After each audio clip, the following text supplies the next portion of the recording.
What's up guys? Today, pag-usapan naman natin ang Toyota Innova 2.8G diesel automatic at kung ano yung mga na-encounter namin na problema dito after long-term use. Nasa 6 years na rin ang Innova na ito sa kuya ko. 2017 model, halos kasabayan ng Montero Sport na Airpat.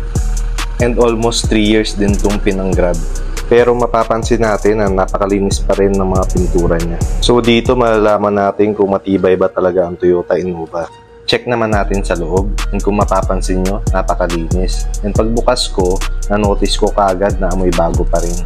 Napaka-comfortable upuan, looks spacious, meron siyang automatic climate control, and meron siyang controls dito sa likod.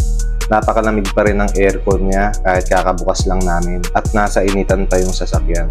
And napakalinis pa rin ang ceiling niya, wala kang makikita mga dumi. Check naman natin yung mga ilaw kung gumagana pa. Sa ilaw, lahat ay working naman. Ito rin ang pinakagusto ko dito, yung built-in mini table niya. Napaka-useful nito, lalo na kapag magda-drive-thru kayo. Very family-oriented talaga siya. Sa Montero Sport and Ranger natin, walang ganito. May mabibili kang ganito sa Lazada o Shopee, pero maalog naman. Dito naman tayo sa likod. Yung third row and second row seats niya ay foldable. Kaya napakalaki ng cargo space niya. Kaya kung business-oriented ka, napakabagay ng sasakyan na ito sa iyo. Tara, test drive naman natin itong sasakyan na ito. Check natin kung may pinagbago sa performance niya.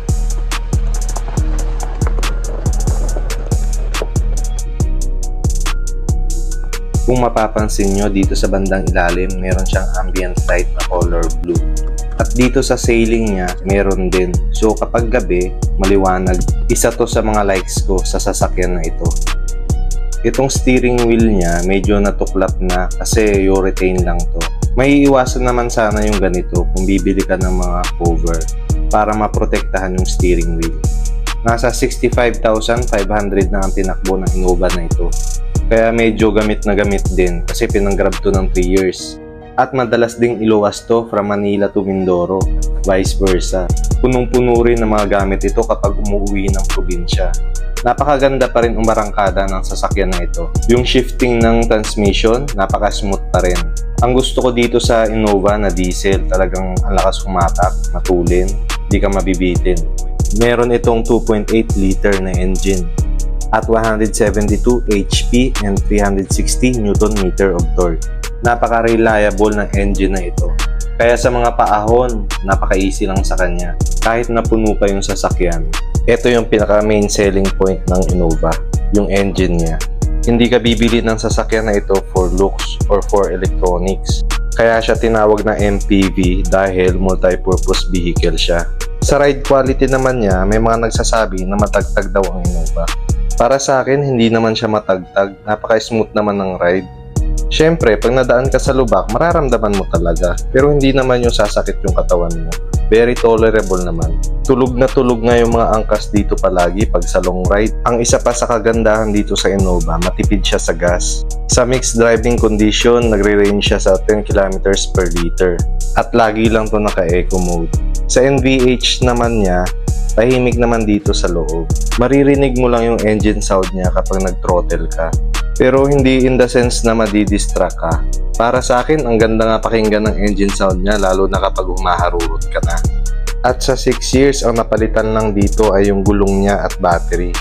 And for your information guys, simula nang nilabas to sa kasa, hindi na ito binalik for preventive maintenance. Alaga naman to sa change oil and sinusunod yung kung ano yung nasa manual. At yung kuya ko na lang yung gumagawa kasi may alam din naman siya sa mga sasakyan. And in 6 years, wala naman kaming naging major concerns sa sasakyan na ito. Ang naging concern lang namin dito is yung infotainment system niya. So pag nagpapatugtog kami, bigla na lang mawawala yung sound. Hindi namin alam kung may nalus lang sa wirings. Kaya baka makatikim din to ng preventive maintenance sa kasa para maayos yung wirings niya.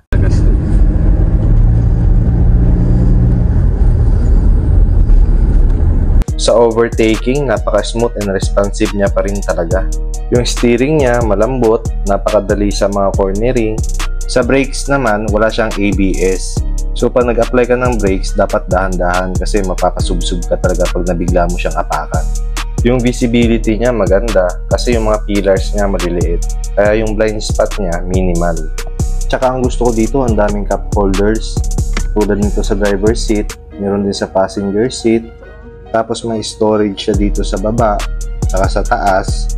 At meron niyang aircon para pag naglagay ka ng mga inumin, malamig pa rin. At meron lock yung storage niya dito sa baba. May susian for safety. So, pag nagpa-PMS ka, hindi mo na kailangan tanggalin yung mga gamit mo sa loob. Lalak mo lang, safe na. Sa Ranger kasi natin, walang lock yung storage. Kaya every time na magpapa-PMS tayo, need ko pa tanggalin yung mga gamit kasi may mga importanteng nakalagay dun. Kaya itong Toyota Innova, bestseller talaga to sa MPV. Sa makina pa lang, sulit na sulit ka na dito. Tsaka family-oriented talaga ang sasakyan na ito. So in 6 years, wala kami naging major problems dito. Kahit na hindi na namin siya binalik sa kasa for maintenance. Basta yung kuya ko na lang yung nag-change oil as per manual. Bali yung stereo lang yung nag-malfunction and this year lang yung nag-umpisa. At para sa akin, minor problem lang naman yun. Kaya sulit pa rin yung Toyota Innova this year. Kahit may mga small update lang siya, okay na okay pa rin siyang bilhin. So guys, hanggang dito na lang. Sana nakatulong ang video na ito sa inyo. Ride safe!